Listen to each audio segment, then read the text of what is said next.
Hello, everyone. Welcome. We have over 200 people registered, so it's going to take a minute or so before we get everyone into the webinar. So just hang tight. We are delighted to have everyone here. Welcome. Now you'll notice this is a webinar. We cannot see you. We cannot hear you. That's the way it's intended for the purposes of this series. All right. Our numbers are climbing. Thank you everyone who registered. We're so happy to have you here. We do have over 200 people registered. So we're just doing a little waiting right now to make sure everyone who wants to be on time gets the chance to come into the webinar.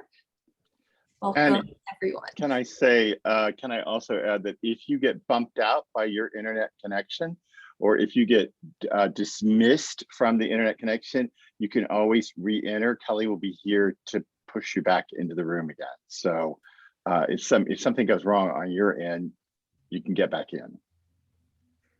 Yes, that's always your best bet. If you're having any technical difficulties of any kind, leave the webinar and immediately come right back in, and that usually solves 95% of the problems. You just have to be brave enough to leave the webinar and trust that you're going to come back in, and I believe you will. We're there for you. So as I was saying, this is a webinar, and we have different features in the Zoom webinar. Some of you may be familiar with chat, but just to make sure that we don't have any side conversations that are disruptive to the course, we've disabled the chat among attendees, but you are able to chat with the hosts and the panelists. So if you have a message for me, if you have a message for Mark, feel free to put it in the chat. Mark probably won't see it till the very end. I will be monitoring the chat the entire time. However, this is the key part. So I'm going to wait a moment for everyone to just feel settled. Take a deep breath because we're on Zoom webinar. This is exciting. And this part might be new for some of you. There is a Q&A feature at the bottom of the screen, and if you have any questions, that's where you need to ask. So any questions about the course material that Mark is teaching. And one of the great parts about the Q&A is that you can vote questions up that you find interesting. So as of right now, we have 140 people in this webinar at this moment in real time. If all 140 of you ask a question, there's not a chance we're going to be able to answer those questions. But please go through them, find the ones you think are most interesting, and click the little up arrow. All right, it might be a thumbs up. I can't remember if it's an arrow or thumbs up. Just click it up, vote it up. It's called upvoting, and that will push it to the top of the queue. So the most interesting, most pressing questions can get answered when Mark takes a break towards the end. All right, I think that's it for the tech spiel. Thank you, everyone, for listening. Thank you, Kelly, for the tech spiel. Always good to have, and good morning, everyone. I'm Ann Hafmeyer, Director of the Norfolk Library, and it is my pleasure to introduce Mark Scarbrough, who really needs no introduction. Many of you will know Mark as the intrepid leader of the Norfolk Book Group, now an international phenomenon with more than 150 committed readers who work through challenging fiction while Zoom sipping wine. Others may know Mark as the co-author of at least 35 cookbooks written with his husband, Bruce Weinstein. He is the author of a memoir, Bookmarked, released last fall, and he hosts 3 successful podcasts, Walking with Dante, Lyric Life, and with Bruce, the popular food podcast, Cooking with Bruce and Mark. He also teaches 8-week seminars on Virginia Woolf, William Faulkner, and Toni Morrison.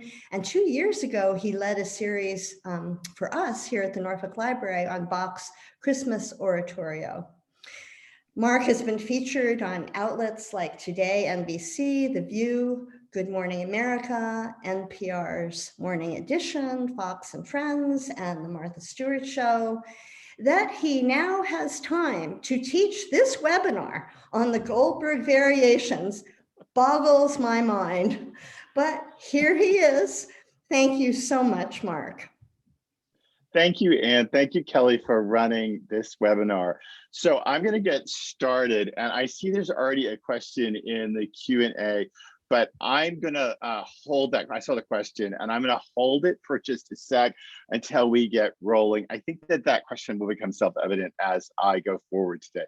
So let me set up my share and set up my PowerPoint. And once I do that, I gotta share make sure my share sound is on. And let me get this thing.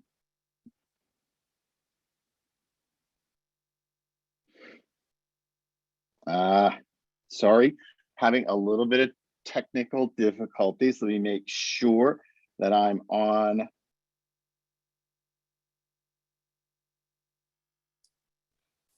There we go. There we are, up and running. Huzzah! With the Goldberg variations in conversation. And let me just tell you how this is going to run on a normal basis. On a normal basis, we're going to have, each session is going to be 30 minutes of my background and cultural history talk about the Goldbergs. 30 minutes is going to be a conversation between me and Professor Anchi Don, who teaches piano at Quinnipiac University and who did her PhD recital on the Goldbergs and wrote her PhD dissertation on other influences such as Scarlatti's influence on the Goldbergs. She and I are gonna have a conversation, and in the final 30 minutes, essentially, will be her playing 6 of the variations each week. And at the end of that, she and I are gonna talk a little bit through those variations and how they work. It doesn't take quite 30 minutes to play 6 variations each week. So that's what's gonna happen over the course of time, but not today. Today is a whole discussion of just me, and it's all about the backgrounds to the Goldbergs. And I want to tell you for just a second, I want to just introduce the Goldbergs to you and tell you what it is. And I'm going to have to kind of walk a tightrope here. My tightrope is people who know a great deal about music and a great deal about the Goldbergs and even a great deal about Bach, and people who know nothing about the Goldbergs and nothing about Bach and nothing about music and music theory. And so at times you may feel that we slide a little out of your depth if you don't know music theory. I'm going to try my best to explain it to you in careful and rather quotidian or commonplace ways. I'm going to do my best.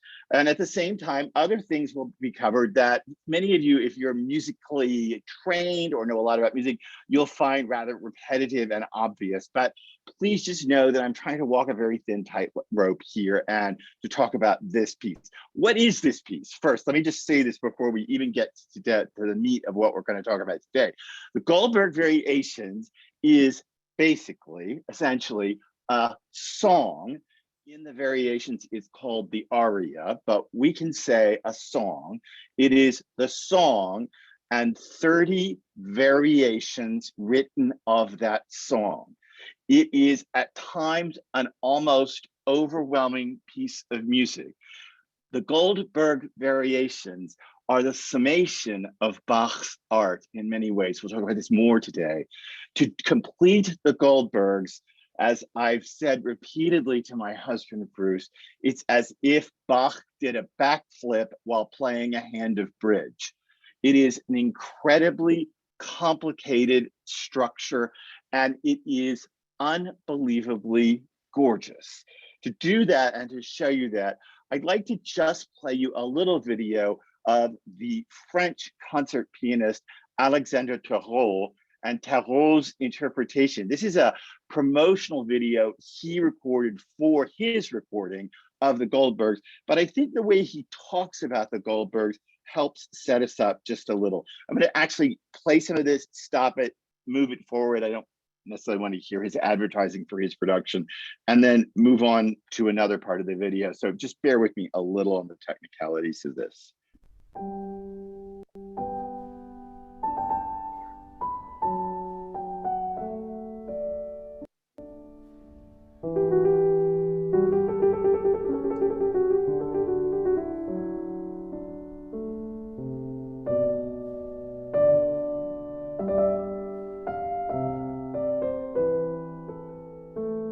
Depuis des années, plusieurs décennies, je voulais jouer les variations Goldberg. Mais très vite, la vie de soliste a pris le dessus. Et c'est quoi la vie de soliste? C'est un tourbillon dans lequel on n'a pas beaucoup de place et on ne peut pas donner la place nécessaire à une telle œuvre. Et donc j'ai pris une décision radicale, c'est-à-dire il y a quelques années, je me suis arrêté. J'ai pris une année sabbatique sans un seul concert. Et là, j'ai voyagé avec les Goldberg.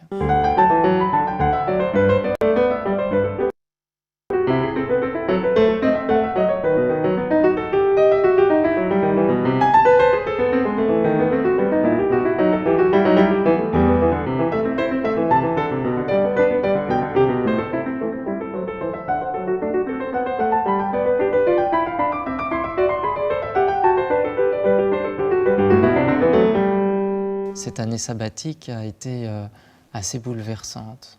Un basculement. Des choses se sont éteintes, d'autres se sont allumées. Il y a eu des rencontres, il y a eu des pertes. Et j'avais certes dédié cette année sabbatique au Goldberg, mais beaucoup d'événements sont venus court-circuiter ce travail. Mais ces événements font partie de mon interprétation aujourd'hui des variations Goldberg.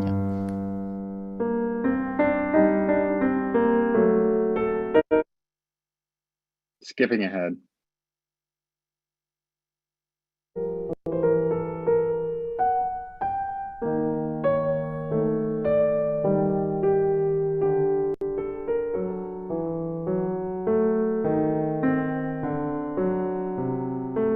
C'est une œuvre qui ouvre sur le monde. C'est une œuvre qui nous donne un autre regard sur chacune et chacun des êtres que l'on peut rencontrer. Et les variations Goldberg, je pense que c'est la seule œuvre, à ma connaissance, dans la musique pour clavier, qui nous donne un regard aussi humain sur le monde qui nous entoure.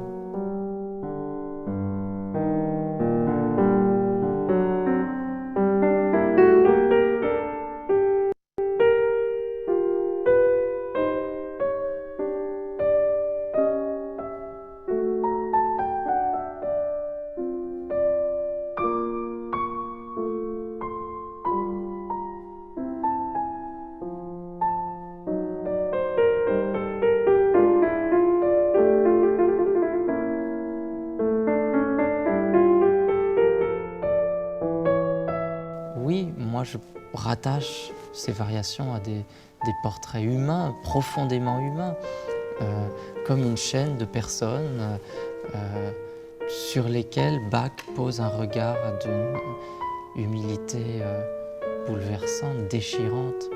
C'est ça qui est très émouvant.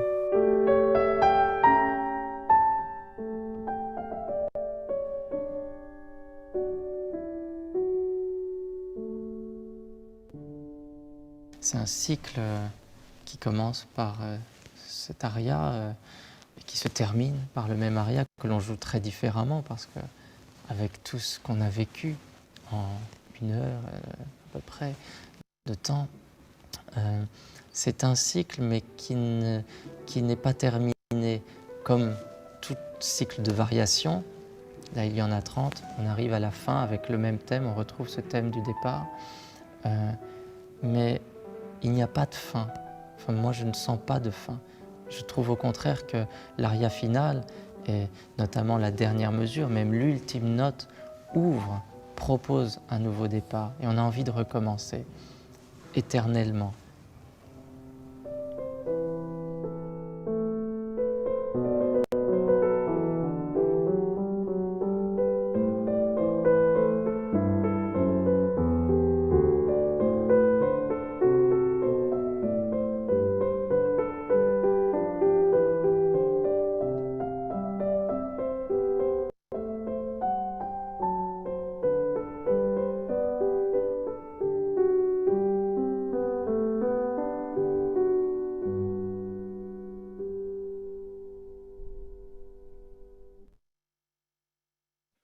Okay, so where are we headed today? We're headed to talk about the world in 1740, the year the Goldbergs were essentially written. We're headed to talk about Johann Sebastian Bach in 1740 and what he was up to. We're going to talk about the Goldberg variations as they currently exist. And we're going to finish up by talking about the aria. So let's start with the world in 1740. And let's talk about where things are politically and culturally as the Goldbergs are being composed. This is essentially what the world looks like in 1740. I call your attention to several things here. One, I call your attention to the Qing Empire. That is the Great Qing, the great Chinese dynasty that arises post-Ming, after Ming, and lasts from 1644 all the way to the establishment of the People's Republic of China, the modern incarnation of China. The Qing Empire at this moment in 1740 is the fourth largest empire on the planet. It is a giant, expansive empire that is beginning to control trade not only across the Pacific, but even into Europe itself. We'll want to talk about more about that in a minute. I also call your attention to this vast open space because 1740s, early 1740s, is the time in which a rather austere cleric finds a wealthy but still rather unknown Bedouin farmer in the Arabian Peninsula, Muhammad bin Saud, and claims, Muhammad ibn Saud, and claims that this Bedouin better illustrates the teachings of the Prophet than any other imam available in Islam. And it is the founding decade of the House of Saud that will eventually come to dominate so much of the Middle East. I call your attention here to the North American colonies. The North American colonies are actually in a period of quiet. The North American British colonies are actually in a moment of quiet.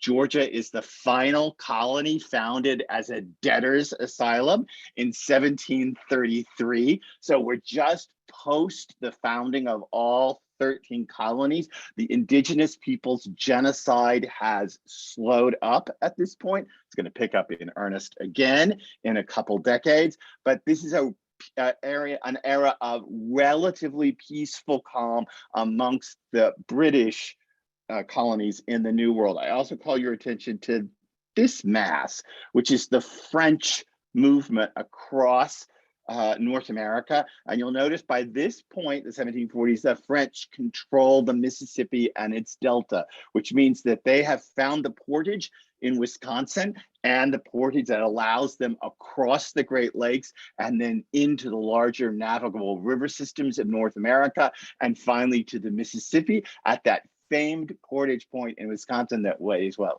4 or 5 miles long, that you have to portage across in order to transit the Great Lakes system onto the navigable rivers of North America. They have found that spot. They are now making great use of it, clearing it out, and in fact are now controlling the Mississippi itself. This is the end, the 1740s, of the Portuguese and Venetian century that arose before it. And it is, of course, the coming of the Spanish, the French, the British, and the Qing empires across the globe. It is just starting, and I should also add the Danish empires, just starting across the globe and really settling into themselves. Portugal's trading outposts are, as you probably know, everywhere, but Portugal is nonetheless slowly fading as a world power. And what's important for us is this mess right here in Central Europe. Central Europe, where Bach is truly a mess. The 30 Years' War from 1618 to 1648 has destroyed much of Central Europe. Many German towns have lost up to 50% of their population in the 30 Years' War, which again ran from 1618 to 1648. Just as a side note, 30 Years' War, of course, is a religious war between Protestants and Catholics, Lutherans and Calvinists, between all kinds of religious factions being fought in Central Europe. And basically, if I can just play all my cards that have nothing to do with Bach, the 30 Years' War was a decimating war caused as a repercussion of the new strategy of the printing press. The printing press allowed a distribution of information, including the Bible, in ways that had never been allowed before. and Europe erupted in chaos. It's why many of us look with a jaundiced eye at YouTube, Facebook, and other new forms of information processing. It tends to be that human civilization erupts in chaos as information is distributed in new ways that were not formally held by gatekeepers. But nonetheless, this mess in the center of Europe is still a mess. At this point, there are two great powers arising. This bit of Prussia, which is connecting itself to Brandenburg, we'll talk about that in a minute, and this bit of Sweden. In fact, Northern Europe stands on a hair's breadth between ultimately who will control this region of the Baltic.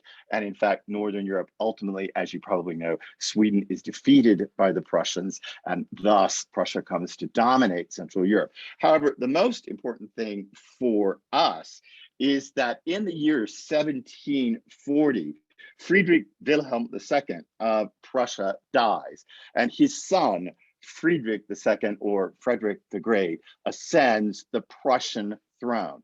In ascending the Prussian throne, Frederick the Great will have nothing to do with those Habsburgs down here in Austria.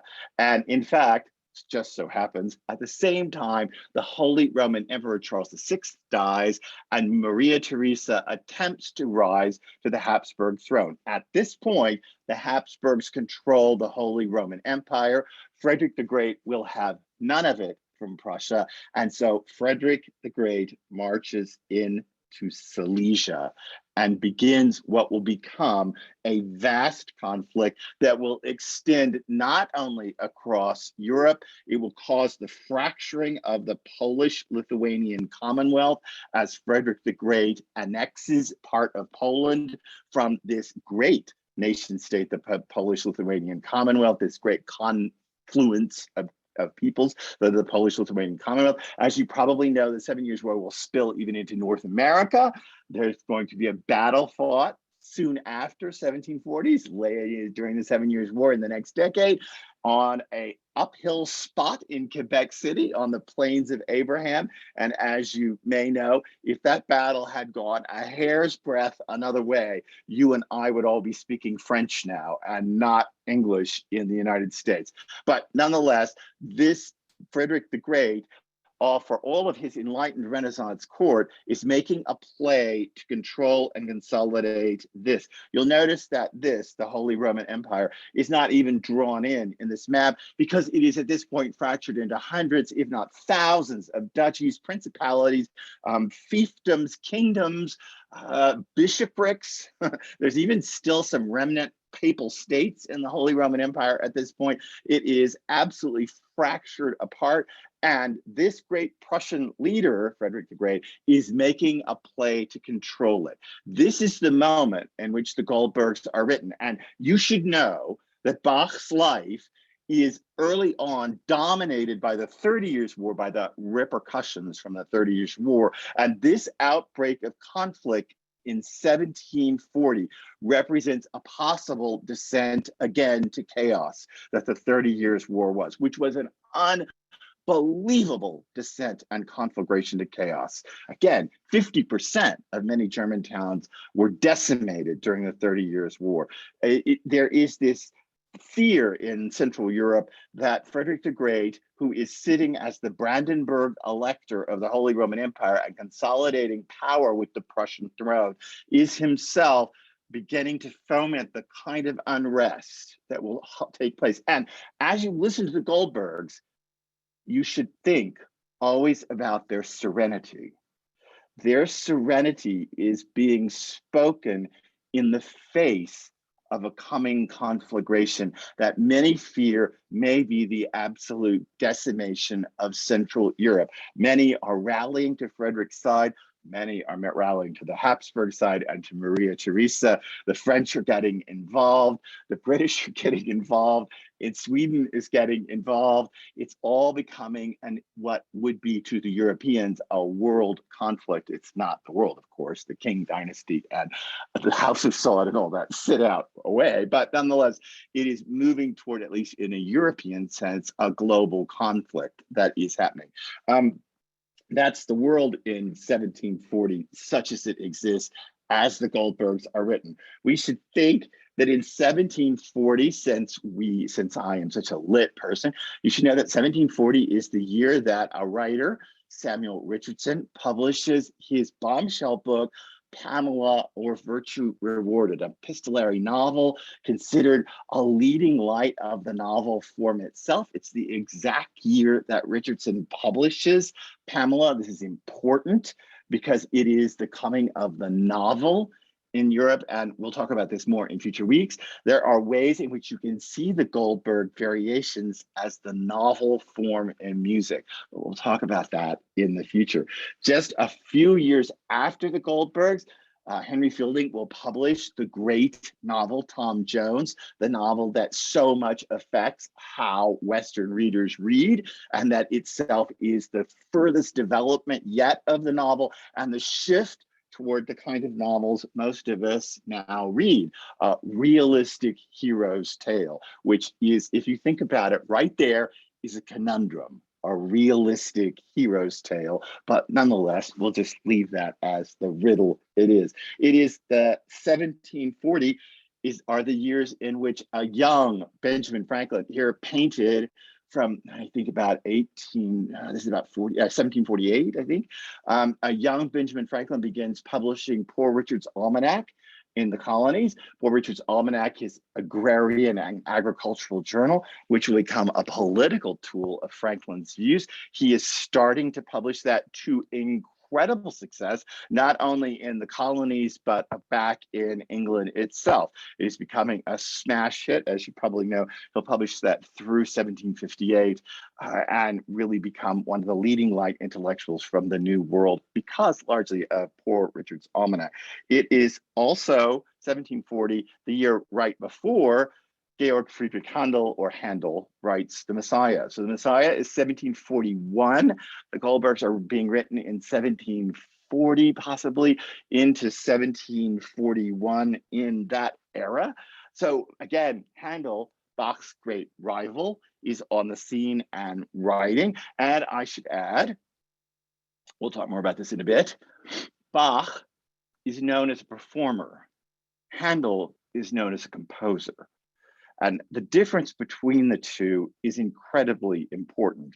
We now think of Bach as a composer, but in his day, Bach was largely thought of as a performer, a master, a wizard at the keyboards and other instruments. There is a tale told of Bach in the 1740s conducting at the organ. He's at the organ, he's cueing all the parts of the orchestra from the organ while playing furiously. The witness claimed that Bach's feet move over the organ pedals so fast it's hard to even see them moving, yet he's cueing the orchestra, he's cueing the singers. And in this eyewitness account of one of the cantatas, when the alto soloist goes off, in the middle of all of the counterpoint and in the middle of all the fury of the music, Bach also just starts playing the alto line at the same moment from the keyboard. He was considered a virtuosic keyboardist and a performer of unbelievable stamina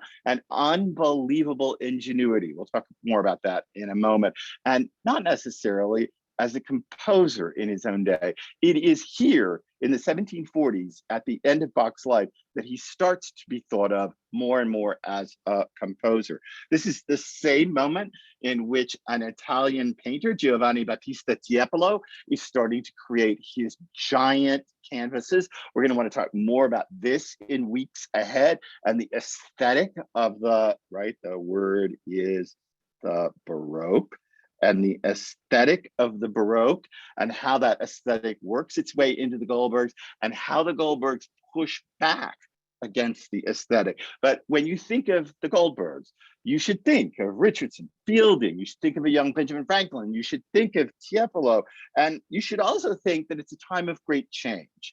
This is the 1740s, is when Laura Bassi is appointed the first female professor of any university in the West. She becomes the professor of anatomy at the University of Bologna.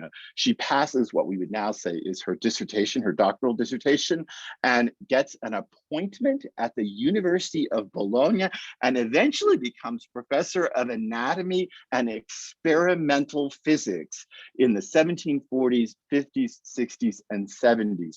Change is afoot everywhere. We typically think of this era as the Age of Enlightenment. This is a picture, a painting of Lemonnier's reading of Voltaire's tragedy of the Orphan of China. And we often think of this period as the Enlightenment, the age of reason, the age in which rationality is valued more than any other value. For example, the founders of the US, the writers and founders of the US Constitution. We often think of it this way, but I want to tell you that just to play my cards for you, my thinking has changed a great deal recently about this period called the Enlightenment, and it's largely thanks to this book. And if you want to follow my background reading for the Goldbergs, I can't recommend more Richie Robertson's The Enlightenment, The Pursuit of Happiness. Richie Robertson is a professor of German at Oxford, and he wrote this book basically to say that it is not the age of reason, it is the age of happiness, and the age in which the human goal of happiness comes to the forefront. And reason is the tool to reach happiness, but the tool itself should not define the age. Rather, the notion that humans can be happy, not that they can be morally right, not that they can be ethically central, not that they can be politically correct, not that they can live at the center of some kind of nexus of meaning, but rather that there's a pursuit of personal happiness is the core of the Enlightenment itself, and is the core of Enlightenment thinking itself. This is the so-called long century of the Enlightenment, 1680 to 1790. And I can't recommend this book more. If you read this book, you'll basically be doing some of my back reading for this course on the Goldbergs. And I think it's incredibly important to see it as not, as we will see in the Goldbergs, not an age necessarily of rationality, but instead the sheer pursuit of happiness, which is going to become part of my thesis about the Goldbergs themselves. I've come to the second part of today. So just let me check at the Q&A at the top. Marilyn says, where do you place Tristram Shandy in the development of the novel? Tristram Shandy, we're not in a novel class. We should do an 18th century novel class. Tristram Shandy is such the outlier of all outliers that I can't place it in the development of the novel, except to tell you that the novel is itself a fractured form. Linear narrative is by its very roots, it encodes its own self-destruction, and Tristram Shandy plays that out. Diane asked, were these variations written as a soporific? We're going to get to that, Diane, so just wait a minute. And Robert asked, were these variations done for the pianoforte? We're going to get to that too, but the answer is no, not at first.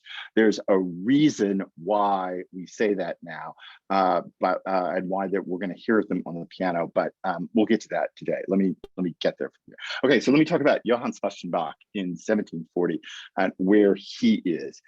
Bach is at a very specific point in his career. We're going to talk more about this in the future, fill in more details about Bach's life, but for now, let's just talk about where he sits in 1740. Bach is born in 1685 and dies in 1750, probably from complications from eye surgery in the days before anesthesia and before antibiotics. He dies in 1750, again, probably from complications of eye surgery. So you can see that 1740 is late in Bach's life. I want to reiterate, and late given especially the age. 55 is a ripe old age for a person in the 1700s. Sure, some people live up into their 70s, a few up into their 80s, but 55 is considered an elder statesman. was considered an elder statesman when I was a kid in the 1960s, but it was considered much more of an elder statesman quality. It's toward the end of his life. And again, I just want to reiterate what I've already said, is that Bach is mostly known as a performer. He has lived an itinerant life. His parents die early. We'll talk again more about this in the future. He has moved in and started his music lessons early with siblings, and has lived a rather itinerant life of an organist and keyboardist around Central Europe. It is important to know and important to realize how, what's the right word to use here? How ill-traveled Bach is. Handel moves all across the map of Europe over the course of his life, from London to Rome and all across the map of Europe. Bach stays essentially in north central and northern Germany, from Dresden to Hamburg, in that region, and down a bit towards central Germany his entire life. He does have an itinerant musical practice at first, moving from church to church. He's a church musician, but a church musician in Bach's day is supported by the state. So he's paid by the state, and yet he is a church musician looking for church appointments. Toward the end of his life, he has finally settled in Leipzig. From 1723 on, he's in Leipzig. We'll talk about this more in a couple sessions, but he has settled in Leipzig. He's there now. He's essentially, to use very modern terms, and these are very modern terms that don't fit Bach's day, but please allow me to use them. He is essentially the music director of the town. He's responsible for several churches in Leipzig, and as time progresses, after he settles there, he comes to be more and more the musical director of several different churches, with organists and other instrumentalists and soloists underneath him. His performing begins to slow down after he settles in Leipzig, and he becomes much more a bureaucratic figure, handling schedules, handling holidays, handling the big concerts during holidays, handling weekly cantatas, etc., but also a performer at holiday performances and occasionally in churches. This slowly, his actual life in the public is slowly withdrawing over the course of his life in Leipzig. In 1723 to 1734, this is the period in Leipzig in which he writes the great cantatas. If you know any of Bach's cantatas, then you know exactly this is the period that they're written in Leipzig. This is when the Passions are written, the St. Matthew Passion, the St. John Passion. And if you were with me 2 years ago, this is the period in which the so-called Christmas Oratorio, which is probably 6 cantatas sewn together, in which the Christmas Oratorio is written. This is a period of incredible productivity for Bach. One has to think that the productivity is also partly about his having settled, come off the itinerant circuit, off of job to job to job to job. He settled in a place, and in settling in a place, he can develop the singers, the instrumentalists, and his own music in the ways that he sees fit. He's given unbelievable leeway in Leipzig in order to develop his own style and develop his own musicality, leeway that many performers in other cities actually marvel at and in fact envy. Part of Handel's snide remarks about Bach, I think, in my opinion, have to do with Bach's, the leeway he's granted in Leipzig over time, and the way he's allowed to essentially expand his own notion of music and musicality. He becomes so central to the life in Leipzig that Bach actually gets an insignia. The figure in the middle of this graphic is Bach's insignia while he's in Leipzig. The figures on the left and the right, you'll see are JSB, and then that's on the left, and on the right is JSB reversed. And if you combine those two JSBs together, they become the insignia in the center underneath the crown. This is a very very well respected insignia. It indicates royal authority. It indicates that he's been granted a great deal of leeway. It indicates that he is central enough to the life of Leipzig that he would actually have his own insignia in order to stamp documents with. This all indicates his prominence in town life. In 1733, Bach begins what probably is his masterwork. Please forgive me if you disagree with me. Probably is his masterwork, the B minor Mass. I know some of you may not know the niceties of the religious context, and you hear the word Mass and you think Roman Catholic Mass. No, Bach was a Protestant.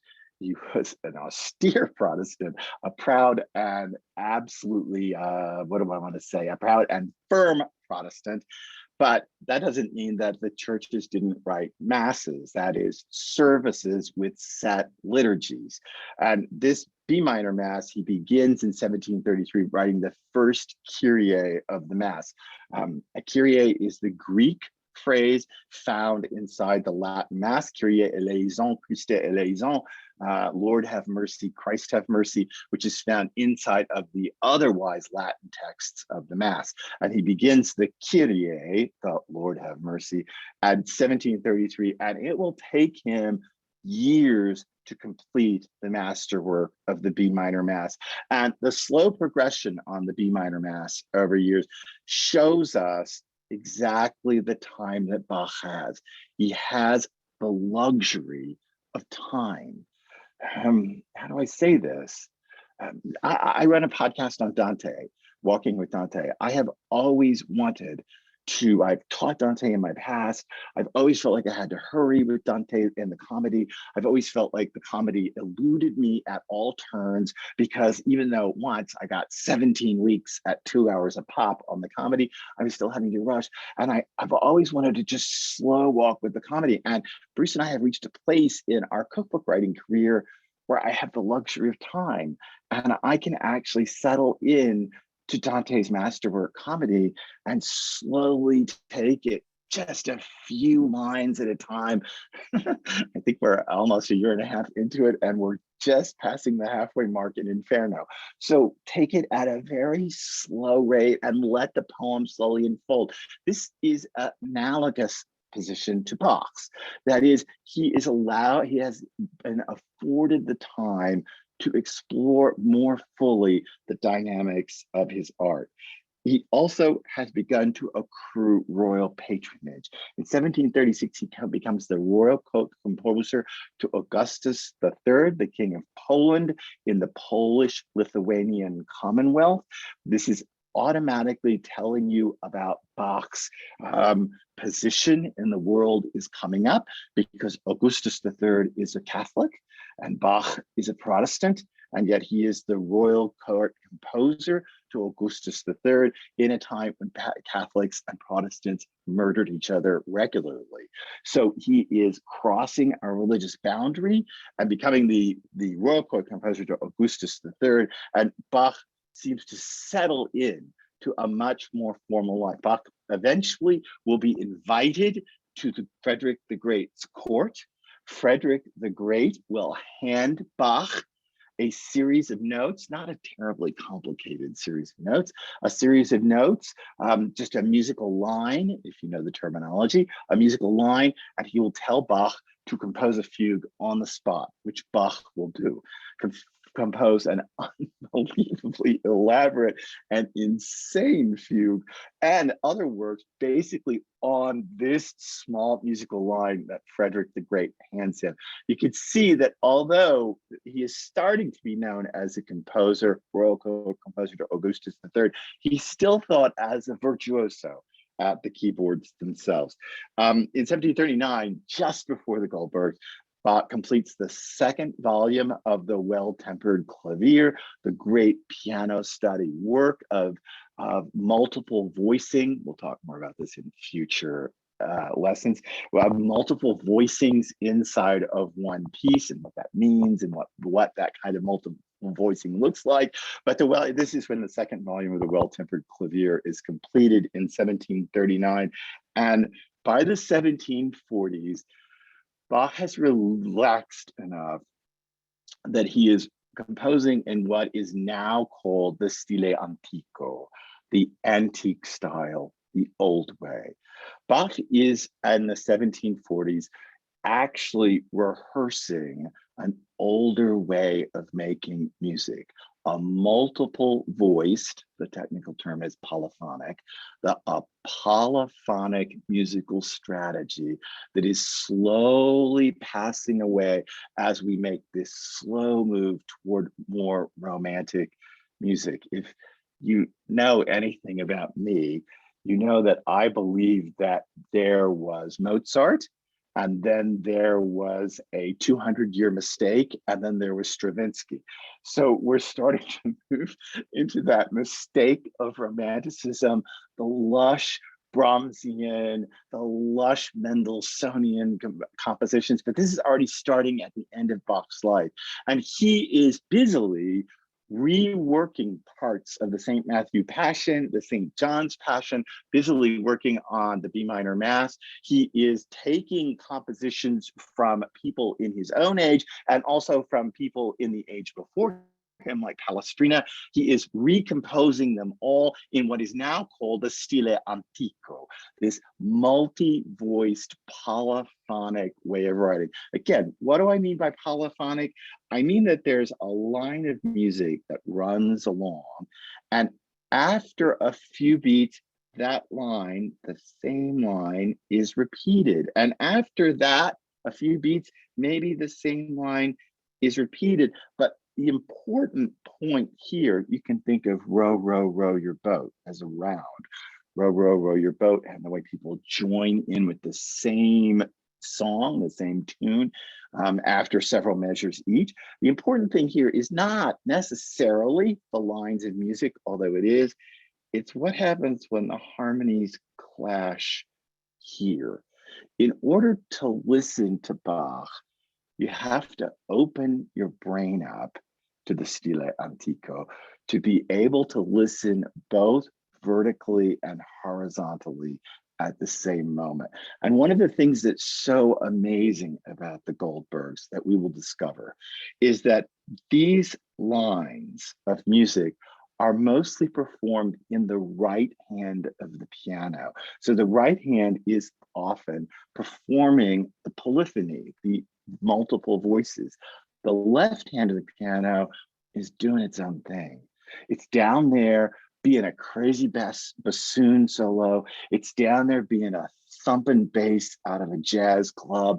It's down there doing its own thing. And slowly, we'll talk about this more in the weeks ahead, the left hand will start to infect the polyphony of the right hand. And the row, row, row your boat, the round or the canon running in the right hand will slowly become infected by what's happening down below. I like the term infection because I like to think of it as viral, by the chromatic viral wildness going on in the left hand. And they'll start to meet together. And this polyphony, this multiple voices happening at once, will start to adapt to what's going on underneath it. It's all a lot to say about what is happening. I realize if you're not musically trained, that might seem like it is completely out of the blue somewhere. Please forgive me. It will become clearer in weeks ahead as I try to explain it to you. I mean, look, we're at the end of this bit about Bach. Let me just look at the questions themselves. Emily says, also seems like poetry, multiple lines repeating or repeating with variation. It can be thought of as poetic, although, Emily, it does seem to be more modern poetry and not neoclassical poetry. But you're right in that it has this kind of poetic feel to it. It has this kind of multiple voicing to it. And what you're going to hear me say over and over again is that humans only exist in a polyphonic environment. I live my life in polyphony. You live your life in polyphony. That is, you have the sounds of your wife or your husband, you have the sounds of your children, you have the sounds of your in-laws, you have the sounds of the world, you have the sounds from YouTube, you have the sounds from the television, you have the sounds of the things you read. You live in this kind of multi-voiced world where all these voices are converging, and you have to figure out the way to balance. And you, if we want to get so fancy, the id of the piece, you're that left hand that's slowly trying to come up and, as to use my words, infect the voices going around you. Or here's a better word, inflect the voices going around you in order to bring them into some kind of consonance so that they make a little more sense. You and I, we all live a polyphonic life. Tony says, who was distributing music throughout Europe? Tony, we're gonna get to this. Do you have a publisher? Not really. We'll get to this. Give me a minute and I'll get there about the Goldberg. Sammy says, was Bach not writing Stile Antico before the 1740s? There's a new development or increased development. It's an increased development, David. Bach is writing polyphony and Stile Antico his entire life. And he has become the master without a single doubt, the master of polyphony. He has become the master of the multi-voiced music. All you have to do, people say, if you were in the Christmas oratorio with me, you may remember that I talked about this endlessly. But the last fugue that opens the last of the Christmas cantatas is always, everybody always says, oh, it's a four-voiced fugue about, when the devil schnaubens, when the devil starts to snap, that's when your faith has to stand firm. And it's this four-voice fugue with the various voices. And people always say, oh, see, it's the soprano, alto, tenor, bass. It's the four-voice fugue. No, it's not. If you look at it on the page, it's an eight-voice fugue because the soprano, alto, tenor, bass are all in polyphony with the oboe, the trumpet, the bass. It's this giant structure of polyphony, of voices running this line, da da da da da da da da da da da da, running it over and over each other entering at different points. He has become the master of this. And while the Stile Antico is sometimes used as a pejorative in Bach's day, in the end of Bach's life, it's used by new composers to kind of sneer at the old way of writing. Bach is such a master of this that he seems to settle into it in the 40s. He redrafts pieces of the St. John and St. Matthew's Passion. He becomes more and more, what do I want to say, more and more in tune with his older way of writing. And he seems, instead of wanting to progress into the new world arising around him, think Mozart, instead of wanting to move into the magic flute, if you know music, move into the magic flute or così fan tutti, or move into a new way of writing, Bach seems to just hold still. And I don't mean regress, I mean hold still and explore the depths of this incredibly complicated form of writing, as I've tried to sketch it here. Okay. Let me pass on to my third point, which is the Goldbergs now and how the Goldbergs exist for us. And Tony, this may answer some of your questions because I want to talk about how the Goldbergs were written and how they were published, how they came about, all that kind of material. So this is the originary point of the Goldbergs. This is the manuscript copy of the song, or the aria, to use the formal word, the aria that begins the Goldbergs, but this is not from the Goldbergs. This is from the Anna Magdalena notebooks. This is Bach's notation of one of the songs he wrote for his second wife, Anna Magdalena. He wrote it for her. She was mostly a vocalist, but he, I suppose, felt, or she felt, or someone felt, she needed a little keyboard practice. And so the Anna Magdalena notebooks are in some ways a series of studies. The word we would formally use is etudes that are to help with your playing technique on the keyboards. What is interesting is this etude, when it gets to the Goldbergs, becomes redefined as an aria. If you know anything about music and music theory and history, you know that that's a huge shift. That's a shift from an etude, a study, to a much more formal song.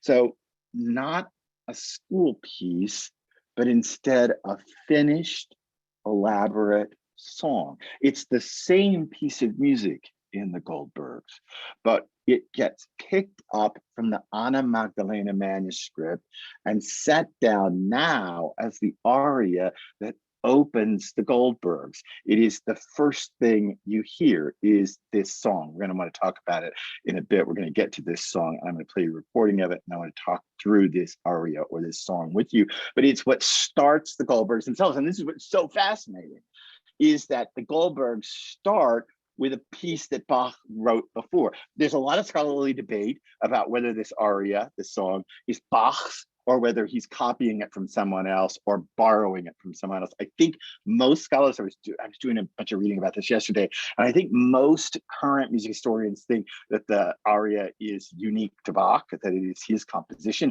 But you should just know there's a lot of debate about whether he's copying certain songs for it, whether he's actually copied it out just full volume from someone else and ornamented it, to use that word. It means puts the trills, little trills in it, and little what my old piano teacher called cat slobbers. Put the old cat slobbers in it, the trills and the mordents and the grace notes, whether he's added those to an existing song or written it himself. And again, most people now think the song is originary to Bach, but it is an etude in the Anna Magdalena notebooks, and it becomes the song that is the foundation of the Goldbergs themselves.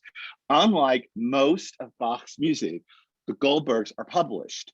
They're published in 1742 by a friend of Bach's. They're important enough. Much of Bach's music is not published during his lifetime, but they're important enough that a printer actually picks them up and prints them. And this is the title page to it. And just in case you don't read German, just let me tell you that what it says is Klavierübung. It's written with a C now. In modern German, you write with a K, but okay. Keyboard practice consisting of an aria with manifold variations for a harpsichord with 2 keyboards, composed for, and that's that line, denen Liebhabern, composed for Liebhabern. I said mavens, connoisseurs, cognoscenti, aficionados. It's kind of a hard word to translate from the German into English. Liebhabern are those who hold something dearly. So I said mavens, aficionados, cognoscenti, connoisseurs, composed for mavens to refresh their spirits. This was the original title page of the work. You see his name, Johann Sebastian Bach. Under it, giving full credit for them, which is unusual in the publication practices of the day. 19 copies of this publication exist. 19 are still around, which tells you that they were important enough to be saved. None so important as the one found in 1974 that surfaced, that has Bach's own hand corrections in the manuscript. And not only does it have Bach's own hand corrections in the manuscript, it has Bach in the back writing out 14 further canons or fugues in the back of that manuscript beyond the 30 variations that are already here. He writes yet more variations, as it were, on the ground note of the aria. We'll talk more about what that means in just a minute. Why do we call them the Goldberg variations? This is the title, keyboard practice consisting of an aria with manifold variations for harpsichord with 2 keyboards. Why in the world do we call them the Goldbergs? Well, the story is, here's the story. In 1802, long after Bach dies, German Forkel, Johann Forkel, writes a biography of Bach. And in the biography of Bach, Forkel tells the story of the Goldbergs, or Forkel tells a story of the Goldbergs. And what Forkel claims is that there was a certain electorate of the Holy Roman Empire, a Count Kaiserling, and Count Kaiserling was a known insomniac. Count Kaiserling had in his employ a keyboard virtuoso, Johannes Goldberg. And Johannes Goldberg played for the Count and often played for the Count to help him go to sleep. The story that Forkel tells is that Bach commissioned this work so that Goldberg would play them for the Count to go to sleep at night. I will tell you that I listened to the Goldbergs before this course ever started, almost every day of my life. I listened to the Goldbergs a lot. I ran into in a separate discussion on book development. I emailed with a neurophysicist at Harvard a few weeks ago for a question about that we arose in the book group. And he told me that he listens to the Goldbergs every single morning over his coffee. It is one of these pieces that people fall into and can't get out of. So that it would be written as a soporific or as a sleep aid seems not right. Most of the variations don't seem to put you to sleep, but seem to enervate you and energize you in fundamental ways. Furthermore, Goldberg was only 14 when the Goldbergs, when what we now call the Goldberg variations were published. It's doubtful that a master like Bach would write variations for a 14-year-old, even a 14-year-old virtuoso pianist or keyboardist or harpsichordist, we should say. Sorry, a harpsichordist, it's doubtful that Bach would write it for a 14-year-old harpsichordist. It's doubtful that, in fact, this would go down over time. Most likely, the Goldbergs were what we now call the Goldbergs, were written as they are, as keyboard practice. It's such a Bach modest phrase.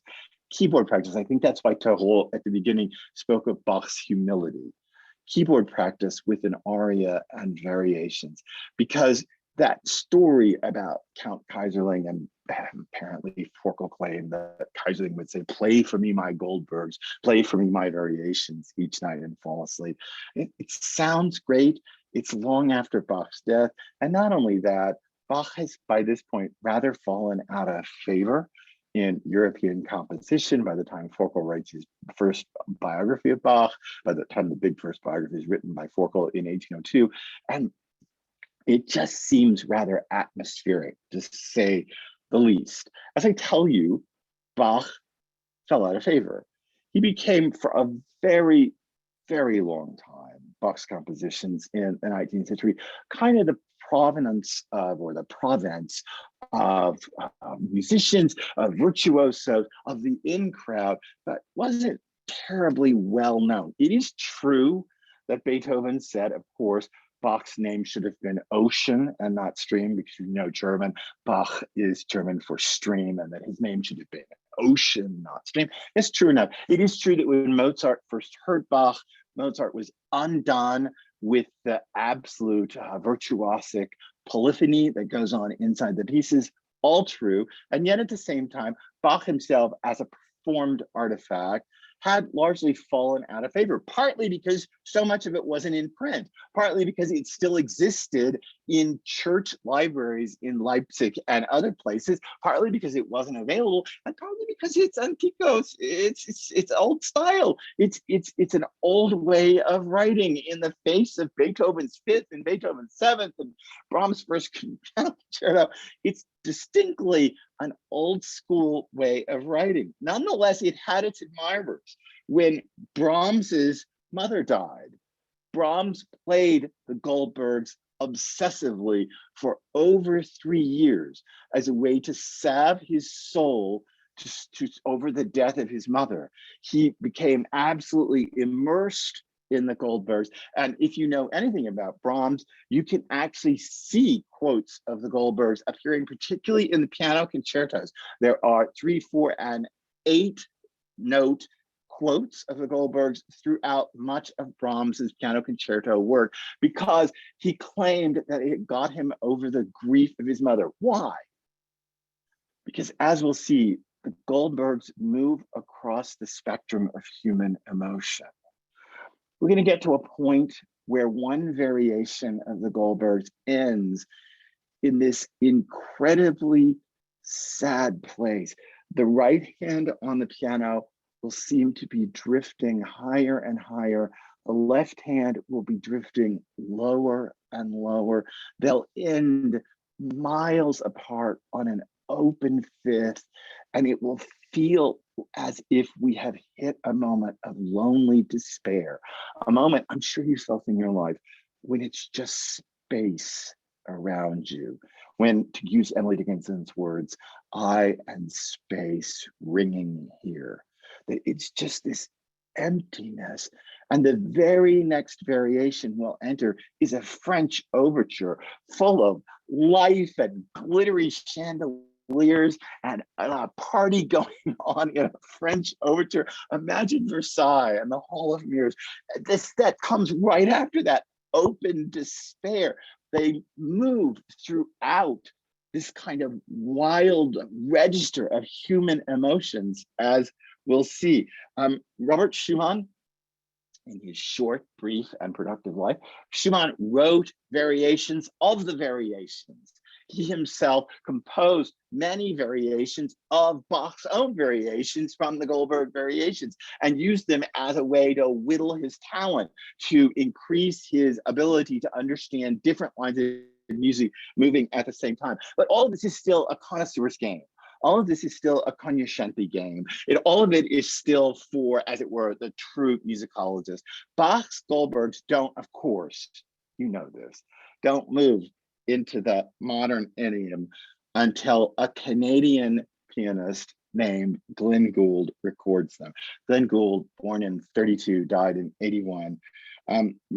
Gould recorded them twice. Once early in his life, his debut album in 55 was a smash hit.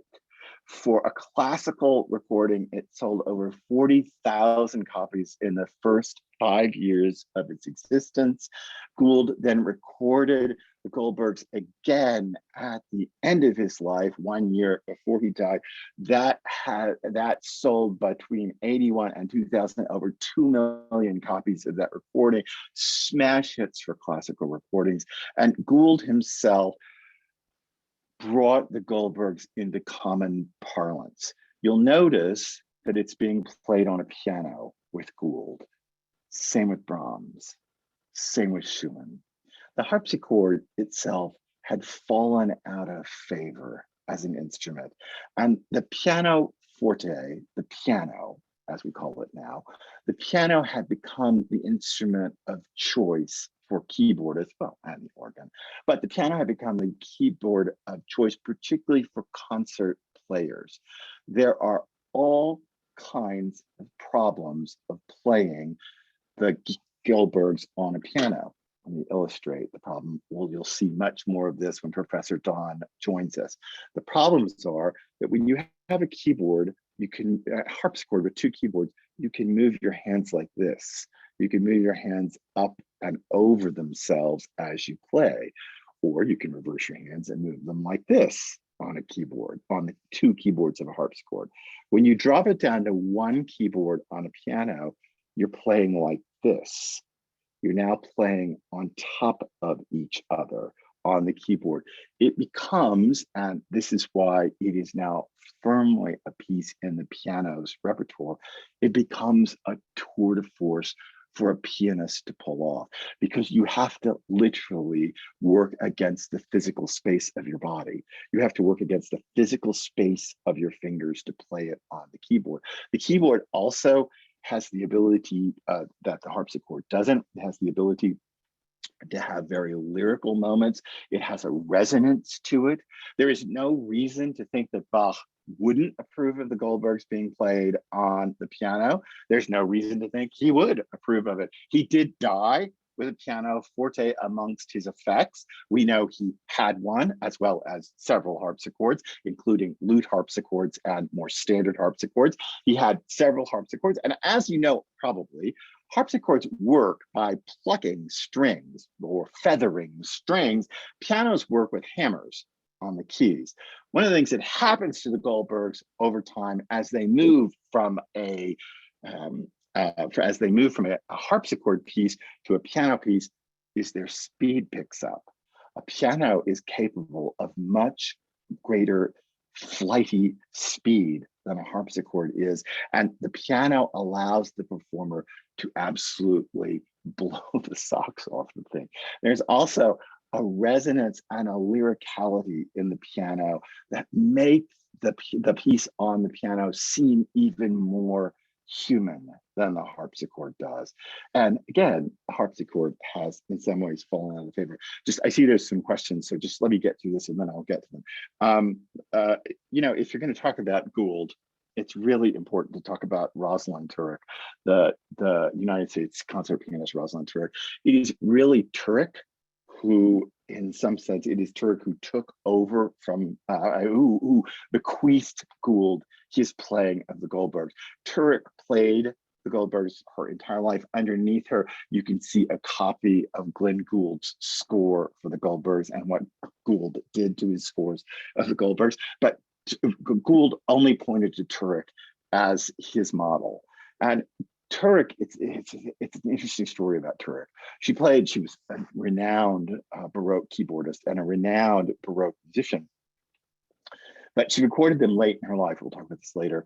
She recorded them late in her life, and she claimed that she would recorded them earlier, but she recorded them late in her life. And she claimed that only after one has lived a very long time can one actually understand the Goldbergs. That you need a life underneath you to understand the sadness, the joy, the expression of humanness, the question, the doubting, the firm faith, all of that exists inside the sphere of the Goldberg variations, the Goldberg and its many variations. Turek claimed you have to have lived it. And if you didn't live it yet, you can't play it yet. Turek was Gould's great influence. He claimed she was the only person he admired who played the Goldbergs.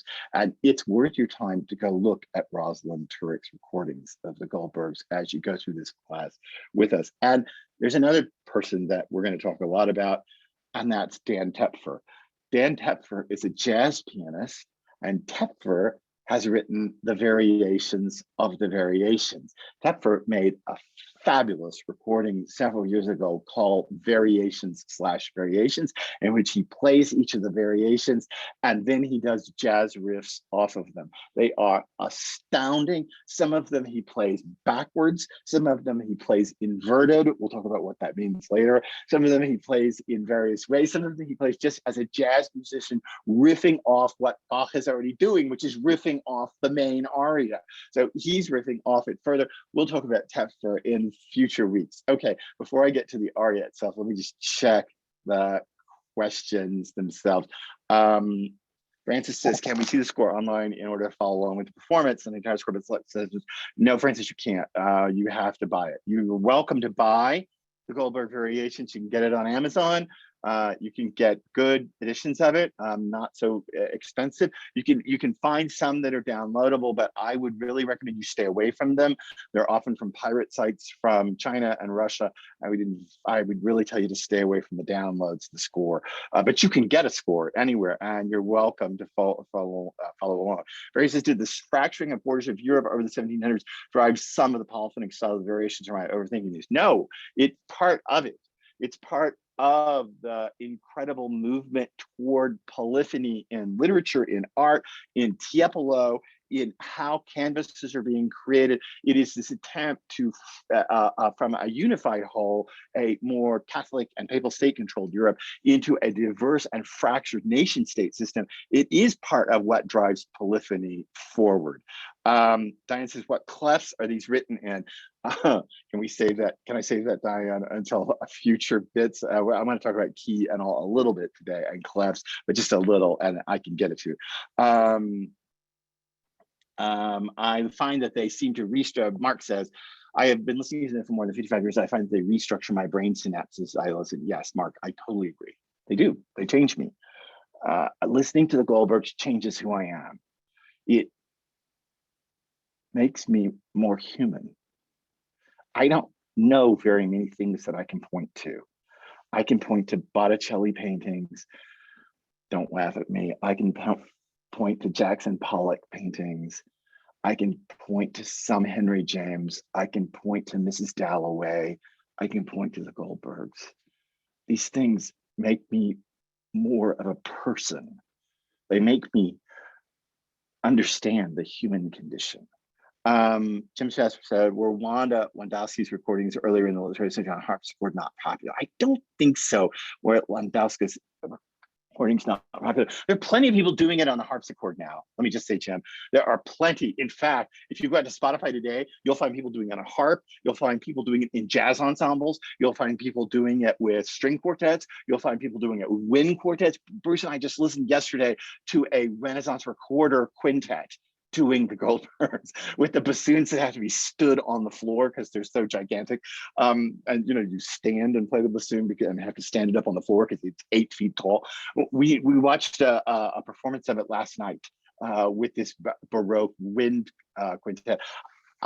I personally prefer them as keyboard music. That doesn't mean that you shouldn't look at others. And while I'm here for you, if you want to follow along with recordings over the next few weeks, I can't recommend these more. We've talked about Alexandre Thoreau already, the French concert pianist. You can find his recording Goldbergs on Spotify, on Apple Music. You can find it all over the place. I would say for my interpretation of the Goldbergs, Thoreau is the gold standard right now. But there are others. Beatrice Rana is an Italian concert pianist.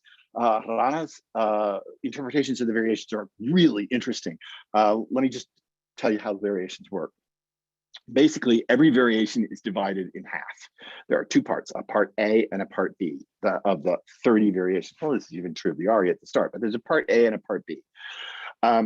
And each of those two variations has a repeat. So you play part A twice, and then you play part B twice. So each of them has a repeat. You don't have to, but Professor Don will be playing the repeats. So you play part A, play it again, part B, play it again. And what Rana does is she plays, it's a fascinating recording of it. You can find it on Spotify. You can find her doing it live on YouTube.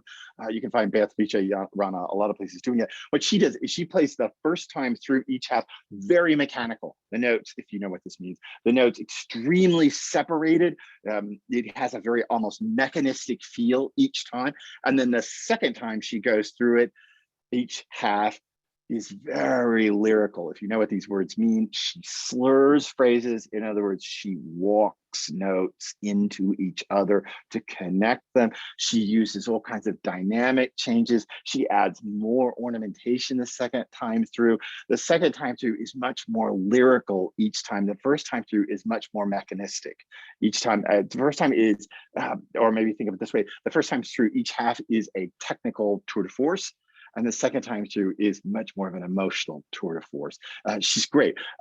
Go back and look at Rosalind Turek's recordings from ages ago, especially the one she did at the end of her life. You'll see very different interpretations. Turek, her tempos are much slower than a lot of what we're going to be hearing, what Professor Don plays and stuff that we're going to be hearing. She has a much slower and methodical approach to the Goldbergs, but it's an interesting interpretation. And if you want to see kind of the Wild West, the British concert pianist Joanna McGregor. She has recordings available on Spotify, on Apple, on all kinds of places. Joanna McGregor, she is, even if she is a British pianist, she is the Wild West of the Goldbergs. She plays them at a speed that is almost impossible. I'm convinced she's trying to bring the whole piece in under an hour. The speeds that she works up in some of the fugues and some of the canons are just insane over the course of playing the Goldberg. So you might want to check out Joanna McGregor for just sheer tour de force, brava playing.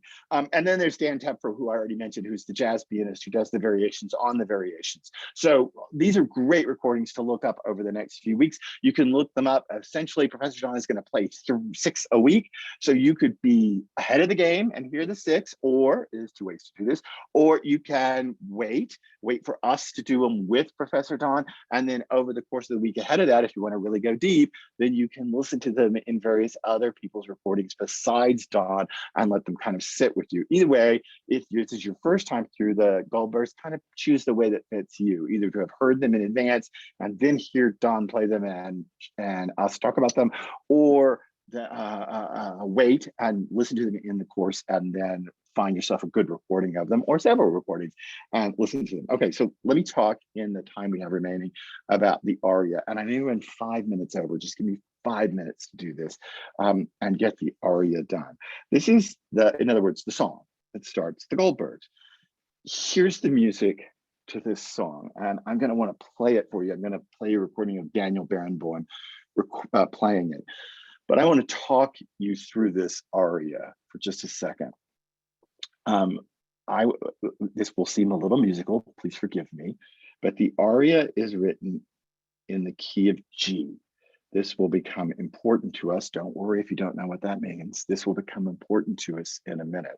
It starts out on an open octave. Both hands play a G.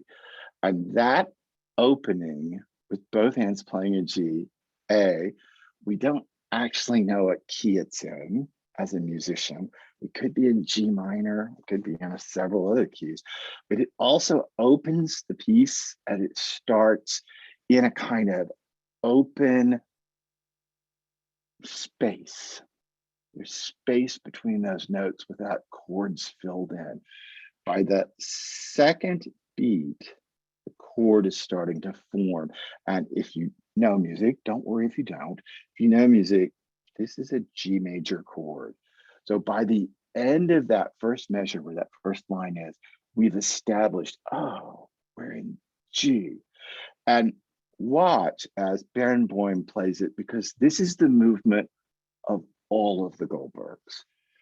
Notice that over and over again, the right hand is trying to go up and ultimately coming down. The right hand is always trying to ascend and then it's coming back down. It's trying to ascend and it's coming back down. And all the time it's making, dare I say it, this heroic attempt to ascend and not being able to do it. The left hand is moving up. It's always as if it's pushing from below, like, yeah, you got the right idea. Go higher, go up. And it's coming up. And then as the right hand falls back toward it, as the melody line falls back toward it, they start to meet. So even if the left hand seems to be encouraging this rise, even if the right hand falls off of it, they come to a point together. They come to a point where they meet. Let's listen to Barenboim play the first parts of it, and I may stop this so I can talk about it a little, so we get this thing loaded up. Here we go.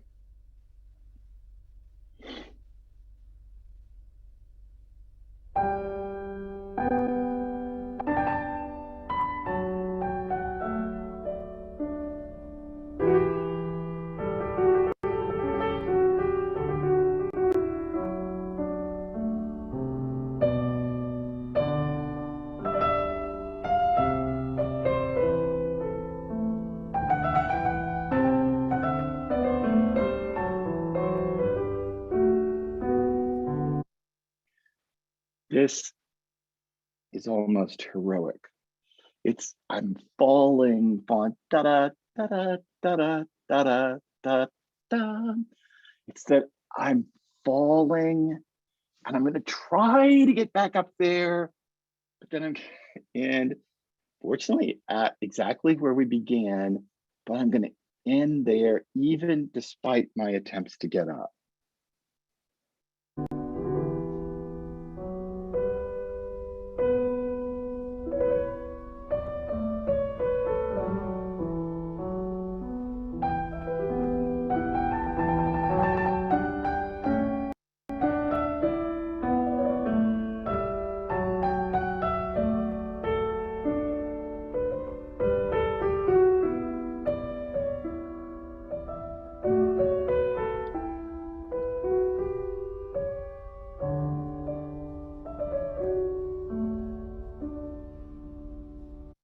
We stop him right there. There's a repeated rhythm. There's a repeated system that is going to become repeated in all the variations. It's that 1, 2, 3, 4, 5, 1, 2, 3, 4, 5. It's going to happen over and over again in the variations. that bit. Watch it. Whoop, sorry. Whoop.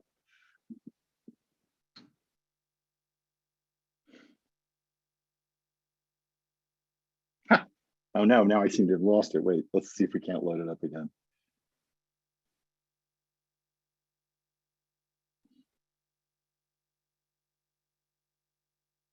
Ah, wait.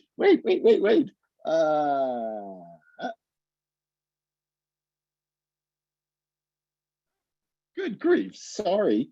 Okay. Gosh, I have to take this as I can find it. Let me try this. There he is back again. We seem to have lost our share. Oh, crud. Sorry, I didn't mean to have technical problems.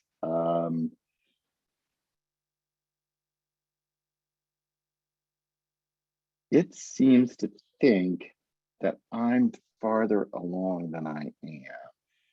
Sorry about this. Okay, well, you know what? I have to do what I have to do. So I have to tell you what it is. Okay, so he plays this piece, and sorry, you'll hear it next week with Angie. She'll play it for you. It'll make much more sense then. Oh, wow, I don't even know what's going on now. She'll play it for you to make much more sense then.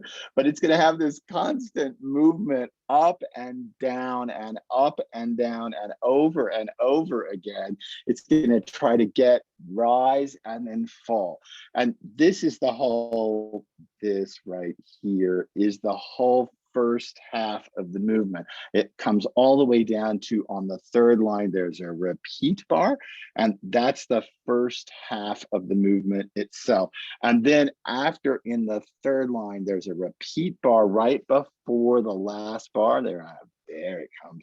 Now it's drawn it. Right there, it comes to this place. And this place is a very different place after that repeat bar. Basically, this, after the repeat bar, is happening in the key of D. And the reason this is important is, let me explain it to you without having the benefit of being played. All keys have a tonic, G. In this case, we're in the key of G. And 5 notes up from that tonic in the Western tradition is the dominant. In the key of G, that's a D. G, A, B, C, D. G, A, B, C, D. 5th note up. It's called the dominant. I know it seems funny. Maybe dominant should seem like that's the bass note. It's not. It's the tonic and the dominant. And all of the variations will play with the tonic and the dominant. And let me explain to you how that works. The tonic, G, where we start, is home. Let's pretend that's where you're born. Okay, for me, let's say it's Texas. So you're born in a place, you have a place, it's where you're from, it's who you are. It's the main tonic chord. The dominant is where you live now. You don't live, like, I live in New England. I don't live in Texas. And you can make an entire life in the dominant. You can make your entire existence there. It has its own quirks. It has its own amenities. But you know, when you're in the dominant, that you're still not home. It's like when I go back to Texas and I drive down a long road with the bowl of the empty sky above me and very few trees around me. I know where I am. It's home. It feels like home. And yes, I've made a beautiful life in New England in my dominant, but I'm always in the end pulled back. It's like my husband, who is always pulled back to New York City, because no matter what else happens, New York City is home. It's like my friend, who I think is in the group today, Claire. No matter how much she loves living in New England, Kenilworth, England is where she's from. It's home. It's where it makes sense. And so even though you're living in the dominant, D, here after the repeat sign, and the piece explores D after the repeat sign, it then keeps wanting to come back to home. And it eventually does come back to home. The whole piece resolves back on that place, which is home itself at the end of the aria. Let me say one more thing, despite the fact that we had technical problems. I don't think I can play it. I think it's too far gone. Sorry, I'm sorry. There's some funkiness with the connection.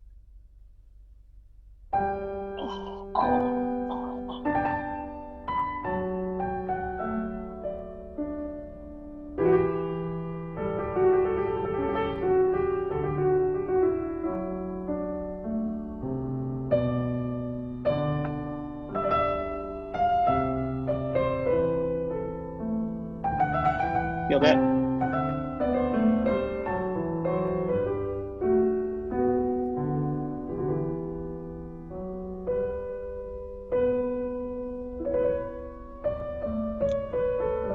One, two, three, four, five.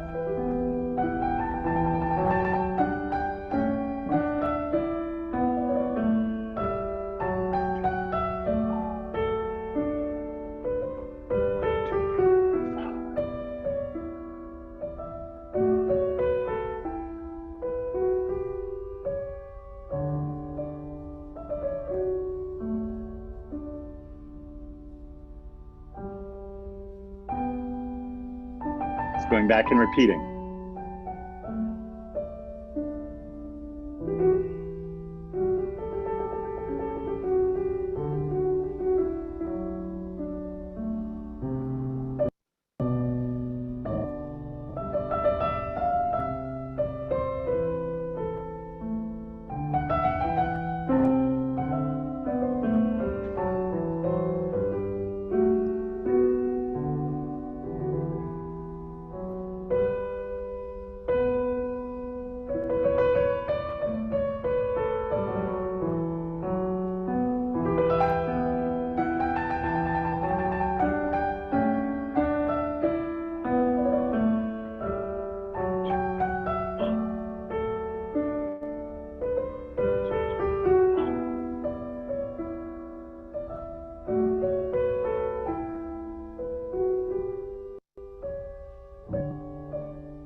Now we're in the dominant. We've established ourselves in the dominant right here.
I'm going to stop him from repeating it because we're out of time, and I don't want to run over our time. But you notice that we live here in the dominant D chord, and we start this second half in the far country of the dominant from the major. This, in other words, just think, you start this part living not where you're from. And all kinds of wild things happen in this harmonically. But one of the things that's so interesting is to get back to home, you have to go through all of this chaos. And the right hand starts suddenly playing da da da da da da da da da da da da da da da da. You're trying to get back there. And if you know anything about music, you don't have to know anything about music. You know that this F natural is the wildest moment. You're almost in the key of G. You almost made it up. And then all of a sudden you're there. Okay, just one more thing before we pass away for this week. And that is how the Goldbergs happen. You've heard the melody, the aria, the song. Unfortunately, or fortunately, the Goldbergs are not written on the right hand, on the melody. They're all variations on the left hand. And on the right-hand side of your screen are the left-hand notes. Forget the numbers above that. That's musical theory notation. Forget that stuff. The left hand are the notes that basically are there. There's that G. There's that F sharp. There's that E. There's that D. That's the basic harmonic left-hand structure. And every variation over the next 5 weeks will essentially be written here off the harmonics. We will occasionally hear this melody again in places. We will occasionally, well, more than occasionally, hear these 5-figure phrases. Da, da, da, da, da. We'll often hear those 5-figure phrases, but what we're really paying attention to is what's happening down here. This is the key. It's as if you have a jazz combo and the bass player is controlling everything. The bass player who's playing that thumping bass line is the one who's going to control what we're going to do. And we have to work around it. If you know anything about music, you know that you can build all kinds of chords off any of these. You don't have to build G major and D dominant chords. You can build all kinds of chords off of them, and they can get very funky and strange, and weird chords can start being built off of them, but you're always building it off the bottom. So this is how Bach is. That left hand of the piano that is always trying to bring, either come up to support the right hand or get into the conversation that the right hand is playing, is actually the real conversation. That stuff going on above is all what's happening over the top. And there's a real conversation happening. It's happening down there in the left hand. And it's trying to come up and say, hey, hey, hey, keep with me. Keep with what I'm doing. While all this imagine it like this. Your house is full of kids, your house is full of your spouse, your house is full of pets, there's stuff everywhere in your life, and you're trying to say something. And slowly you have to get heard inside of that. And slowly, the only way you can be heard is to try to rise to meet it and to find it where it is. And once you do that, you can start to inflect it all and change it all. That's the Goldbergs in a nutshell. So that's where we're going to be for the next 5 weeks. Starting next week, Professor Angie Don will join us from Quinnipiac, from her studio at Quinnipiac University. She and I will talk through she'll play the aria again. We'll talk through the first 6 variations, and we'll be off to possibly the most human piece of music ever written. Mark, thank you so much. That was illuminating. And if everyone is as excited as I am, we now have maybe 6 series to pitch for you to teach at the Norfolk Library in coming years. So I'm creating a list. If you have any more ideas, people out there, send them to me and I'll pitch them to Ann Havmeyer as our director. Mark, thank you so much. That was awesome. Thanks, Kelly.